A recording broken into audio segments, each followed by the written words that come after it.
Hi students, this is Suchya teaching economics to class 11 and here I am with the second book of class 11 economics statistics and here I am starting with the first chapter introduction.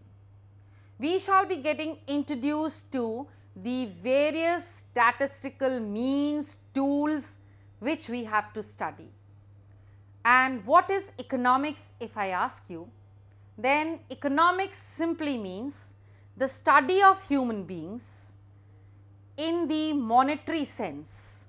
That is, when we talk of finance, money, that is the time economics is required. And the present day society, which is more of a capitalist society, we need economics too much. Alfred Marshall, a great economist, said that economics is a study of ordinary human beings in ordinary businesses. That is to say, whatever we are doing ordinarily to live, to survive, to sustain, that is in fact the study of economics. From a child to a person of an old age, everybody is engaged in some kind of economic activities and thus the study of economics becomes vital for all of us. But before we go deeper into statistics, we will try and understand the terms of economics. And those are, first of all, consumer. Consumer is in fact you and me, any person who consumes the production, who uses the production is a consumer. When I buy something for myself or something to gift it to somebody, I am a consumer. Next is a seller, a person, it could be a shopkeeper, it could be a vendor, a person who sells some product is a seller.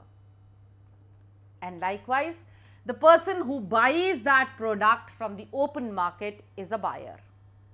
Next is the producer, a person who produces things or rather who changes the things from the raw material shape to the finished product is a producer. He could be a person working in the factory, he could be a person working in the industry.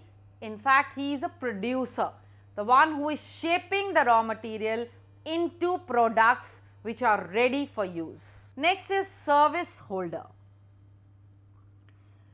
When we pick up a job at a place, in an office, school, hospital, the person who is given us the job and who is paying us the money for it is the service holder. Then we have the service provider, but not all of us are engaged in jobs. Some of us provide services. It could be the taxi driver who gives his service. It could be some professional who comes and gives his advice. So, these people who provide service in some or the other form and to the person to whom they are providing the service is the service provider. Then economic activity. Economic activity means when we are engaged in any kind of monetary making efforts, that's called as economic activity. The efforts, the works that we do which generate money is the economic activity. Next is the saving. Saving is when we earn, we try and save little, that is the money which is little more than what we need and we keep it in the bank or at home is our saving. But then there is investment. When this saving generates more money, this saving is just lying dead, but investment is when this money gets multiplied is investment. It could even be in the form of buying assets. That could also be your investment. It could be the bonds, it could be the shares, it could be the land, and these are the terms which every student of class 11 economics must be aware of. Now next is, what do we get if we do nothing? If we do nothing, we will gain nothing. And here is a beautiful story of Aladdin and his magic lamp. He was very lucky. He was not like us. Whatever he wanted, he used to rub the lamp and a genie used to appear and give him whatever he wanted. But it doesn't happen in real life. We have to work hard to get what we want. So, for the wants, we have to work. We were talking of the story of Aladdin and his magic lamp, wherein his desires were unlimited, but what he got was also unlimited. That is, both the demand and the supply were unlimited. The genie could provide anything to everything what he wanted. But this is not the case with all of us. Look at yourself. The money, that is the pocket money that you get, is not sufficient for all the wants that you have. So these unlimited wants that we have leads to scarcity. We feel we have less money. When we see that the people who are there looking for some new things but they are not able to buy it, that's scarcity. And this scarcity arises because of the unlimited wants. Then there are also many choices which one can make from. It could be any person. For example, a farmer. He would have to decide whether he wants to grow fodder crop or he wants to grow commercial crop. So there are choices which are made. Thus we need to study economics. Now here we see long queues in the railway ticket lines, in the cinema hall lines. This is all because of the scarcity and also because of the choice which is available to the people. And this will continue unless and until the mankind is there, because there will be scarcity. Even if I have unlimited resources, I will still feel the need of having little more. And choice, of course, it's widely available in the market.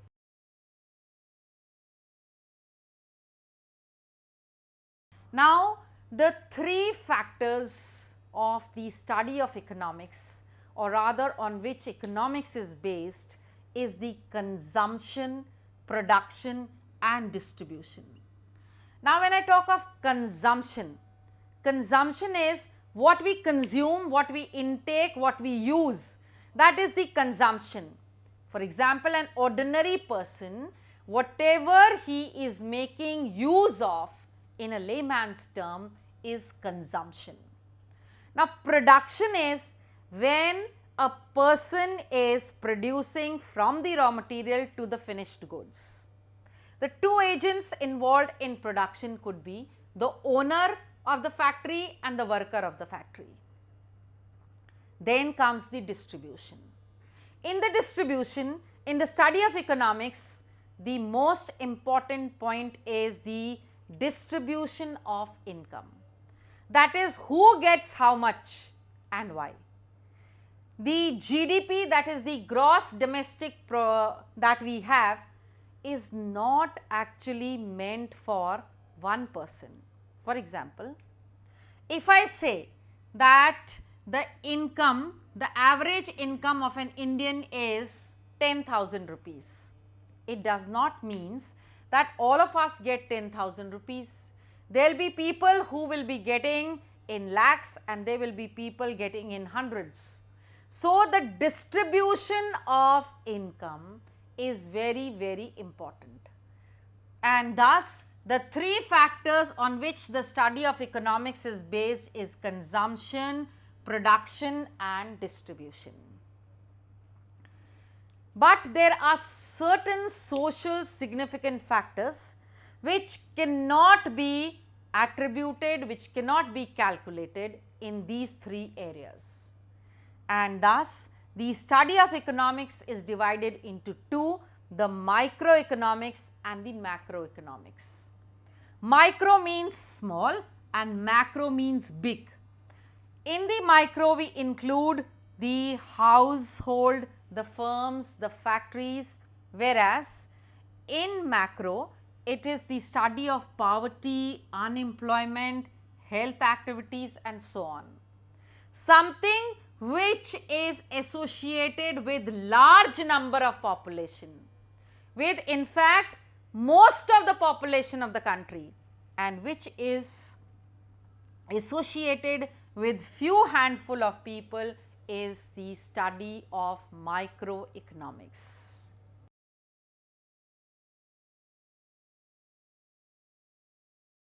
Now next we move to as to what is statistics. Economics, as we have seen, is the study of finance, money. But what is statistics? Statistics is in fact the study of economics, but in a quantitative information. That is, when numbers are added, that is the time that economics becomes statistical in nature. When we talk of statistics, when we talk of it in a singular sense, it means the collection of data, the classification of data and the usage of it. But when I talk of statistics in plural sense, it ultimately means the complete data which is available. This is in fact seeming to be the primary stage of statistics, and this is the secondary stage of statistics. While we are collecting information, while we are putting them, while we are presenting them, that is the time we talk of statistics in singular sense. But when we have come to the final conclusion, when the results have been drawn, that is the time it is statistics in plural sense. Well, the most important is that in statistics we talk in terms of quantity. For example, I say 20% of the Indians are unemployed. So, I am using the quantity 20%, that is in numbers, in figures. When I am talking of economics in approach of quantity, number, that is the time we talk of statistics. Now, let us talk of the stages involved in making of statistical data. In fact, there are 5 stages in making the statistics data. Now, this is the study and these are the tools. In the first stage of the study of the data, we have to first of all collect the data.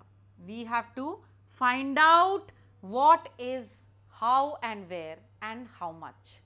Now, this collection can be done. Now, what is the tool involved? How do we get it?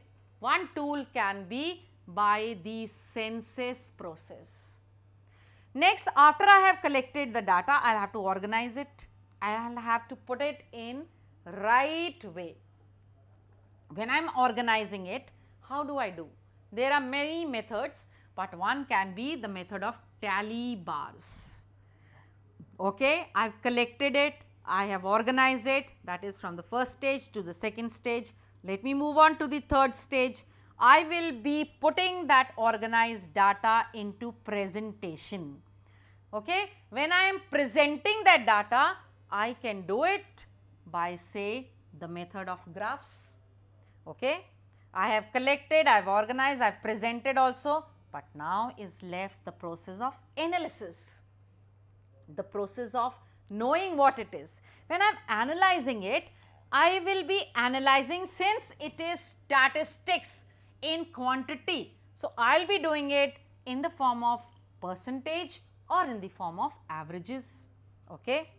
After I have analyzed, I am going to interpret that data. I am going to tell This is my interpretation. This is what I have found out. So, interpretation is in fact the tool can be the magnitude of the economic variables, the relationship between the economic variables. So, just remember that in the making of the statistical data, I am collecting, organizing, presenting, analyzing and then interpreting. And the tools can be the census, the telebars, the graphs, the percentage and the magnitude.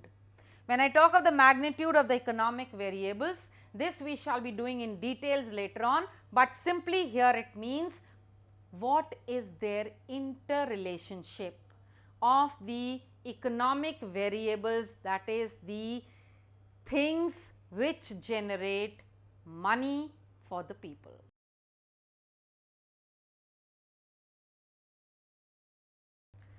Now we will try and understand the importance of statistics. Let us go step by step. The first importance of statistics is that whatever is to be said can be expressed in the quantitative way. And when we are putting it in quantitative way, as I gave the example earlier, it becomes easy for the person to understand. For example, as I said, if I say that there are many people living in villages in India, then you are not going to understand as to how many. But if I say 60% of the Indians live in rural areas, that is the quantitative expression that I have given to my statement, and thus it becomes statistical and easier for you to understand. Next is it helps in the intersectoral and intertemporal relationships. Now, what does this mean? It means when I talk of the sectors, that is the primary, secondary and the tertiary, it tells me clearly how many employed where. And when I talk of the intertemporal, that is why it has been happening and now what is the change which has occurred. So, the changes which have occurred in various sectors is easily given by the statistical approach. Next is by the quantitative expression or by the statistics, we easily come to know the cause and relationship of a problem or of a solution. For example, there has to be a cause and this cause has a relationship with the effect that is visible in the market. For example, if there is decline in the demand, the investments are going to shrink in the market. Next is that all the economic theories are based on statistical tools. You all know that when the prices fall, the demand becomes more. For example, if supposing, for example, the gold prices crash from 20,000, it comes down to 10,000. The demand is going to automatically come up. So, it is the price fall, more demand, price up, less demand. That is the theory of economics, and this they have been able to come at this theory because of the statistical tools, expressions or the study of statistics. Now, the study of statistics also helps in the economic forecasting. It does not mean that there are various astrologers sitting who will be forecasting that there is going to be a decline in food production, there is going to be a decline in prices, there is going to be rise in the GDP. It is not so. We do the forecasting based on statistical data available because of the analysis that we do. If you remember, I told you about the various steps, and when we do the analysis, we know the trend or the pattern of the rise and fall in the market. So, when we come to know about the trend and the pattern, we can automatically make the forecasting because of the statistics help that is available. Next is we will be able to make policies, economic policies, if we have the study of statistics available. That is, for example, the finance minister of India, if he has all these statistics in front of him, he will be able to tell that how much capacity does an average Indian have of paying taxes. So once he knows, he will not try and extract more from the people, or he will tax the people less. He will be knowing the exact capacity of levying taxes on the people.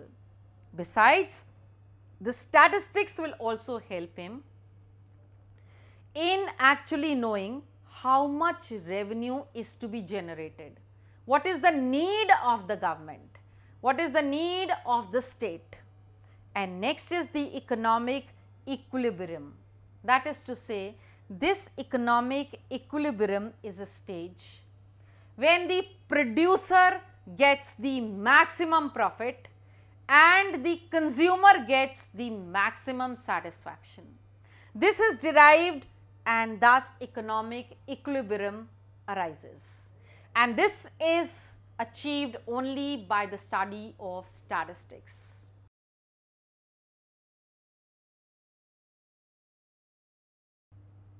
Some people feel that statistics is a rainbow of falsehood. Statistics can prove nothing. Statistics is all absolutely wrong. But that's not so.